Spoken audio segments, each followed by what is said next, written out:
김병조의 단맛선맛. 오늘은 최악의 위기에 처한 윤석열 대통령에게 반전의 카드가 있을지, 있다면 그게 뭘지 짚어드리겠습니다. 먼저 지난 2002년 한일 월드컵 때 있었던 일화를 소개하면서 이야기 보따리를 풀어나가겠습니다.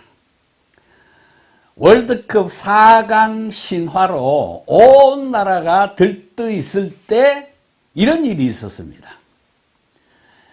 제가 잘 아는 고위 공무원 출신 어르신이 월간조선으로부터 원고 청탁을 받았는데 저보고 대피를 좀 해달라고 했습니다. 그래서 제가 주제가 뭡니까? 여쭤보니 젊은이들의 월드컵 거리 응원을 본 소감을 적어달라라는 거였습니다.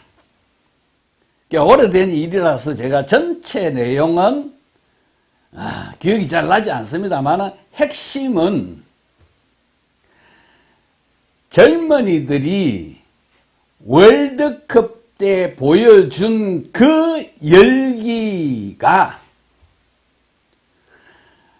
연말에 있을 대통령 선거로까지 이어지기를 바란다라는 거였습니다. 여러분, 2002년 연말에 있었던 대통령 선거가 16대 대통령 선거였는데 12월 19일에 있었습니다.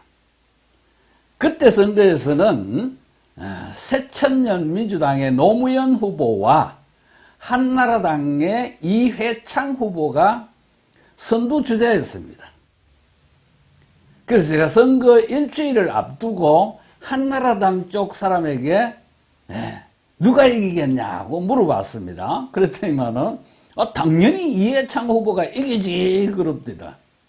그래서 제가 아니다, 두고 봐라, 노무현이 이길 것이다 라고 이야기했습니다.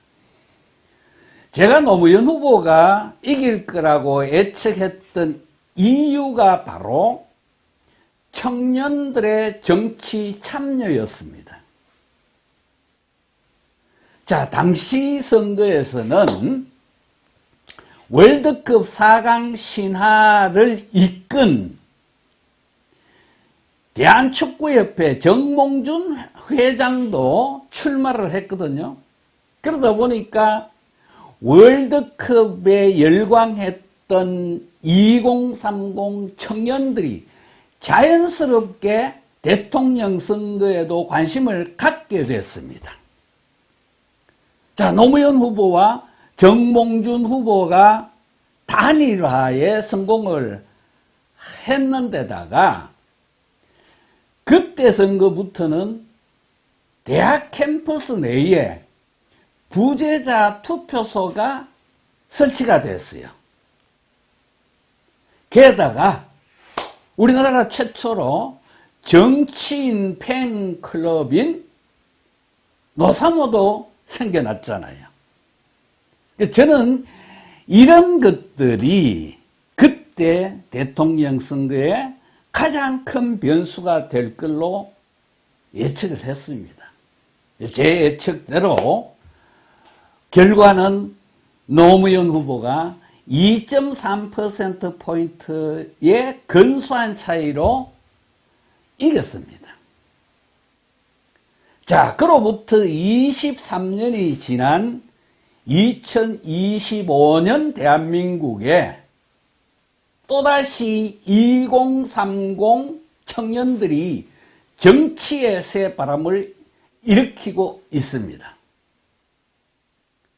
윤석열 대통령의 비상계엄령 선포 이후에 2030 청년들 역시 처음에는 뜬금없다라는 생각으로 비상계엄 선포에 비판적이었습니다. 그런데 왜 그랬을까라는 의문점을 가지고 따지고 봤더니 그럴 만한 이유가 있더라는 걸 알게 되고부터는 윤석열 대통령을 옹호하는 젊은이들이 눈덩이처럼 커졌습니다. 말하자면은 비상계엄을 계기로 비상계몽 운동이 벌어지고 있는 형국입니다. 자, 이런 비상계몽 운동에 불을 지핀 사람이 바로 역사를 가르치는 전한길 선생 같은 분입니다. 전한길 선생 역시도 처음에는 계엄 선포는 미친 짓이다 라면서 매우 비판적이었는데 알고 보니 그게 아니어서 윤석열 대통령 옹호 쪽으로 돌아선 사람입니다. 그런 그가 제자들에게 진실을 알려줘야겠다는 생각으로 유튜브와 장외 집회에서 윤석열 대통령에 대한 내란죄 수사와 헌법재판소에서의 탄핵 심판의 문제점을 조목조목 지적하고 나서자 2030 청년들이 호응을 하면서 엄청나게 큰 돌풍이 되고 있습니다. 자, 이게 어느 특정 정치인이나 또는 극우 유튜브가 이렇게 하는 것에 대해서는 청년들이 반응을 하지 않을 겁니다. 그런데 자신을 가르치던 역사 선생님, 그것도 노사모 출신의 연봉이 60억 원이나 되는 선생님의 입에서 나오는 진실의 소리를 2030이 외면하지 않고 호응하고 있는 겁니다. 그리고는 자신들이 몰랐거나 아니면은 잘못 알고 있던 진실을 주변에 전파하기 시작했던 겁니다. 심지어는 광주의 청년들까지도 가세하고 있습니다. 이걸 한마디로 표현하자면은 2030에 의한 유튜브 혁명입니다. 어떤 분들은 2030을 디지털 의병이라고까지 이야기합니다.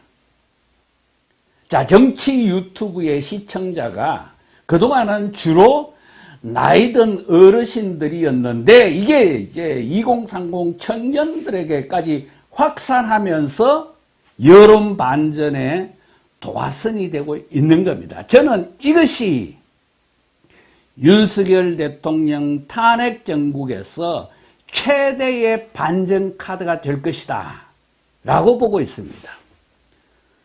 윤 대통령에 대한 탄핵 찬성과 반대 여론이 지금은 6대4 정도 됩니다. 그런데 이 여론이 비슷해지거나 역전이 된다면 판은 뒤집어질 겁니다.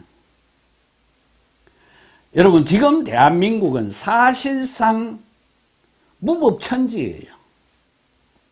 국회는 물론이고 공수처, 검찰, 법원, 심지어 헌법재판소까지 스스로 법치를, 법 질서를 무너뜨리고 있기 때문입니다. 이럴 때 가장 중요한 것은 여론, 즉 민심입니다. 2030에 의해서 변화된 이 민심이 윤석열 대통령 탄핵 정국에서 어느 정도의 파급력을 발휘할지 귀추가 주목되는 대목입니다.